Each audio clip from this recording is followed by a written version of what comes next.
Hey, Brian from Garage Mahal. Today we have this multifunctional can opener. So it boasts easy to use, very sharp, non-slip handle, safe cutting design, and durable for everyone to use.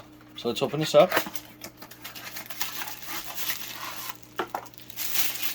So basically it comes out ready to use.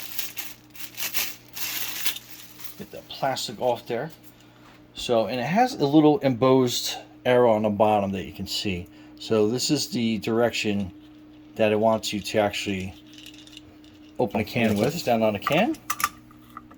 Then we're going to go squeeze down, and then we'll turn it in the direction. And it's super easy, almost no effort at all. And then that can is basically opened and ready to use. And it also has a bottle opener, which is really cool and handy. So I'll put that underneath here. And then they got a bottle opener as well.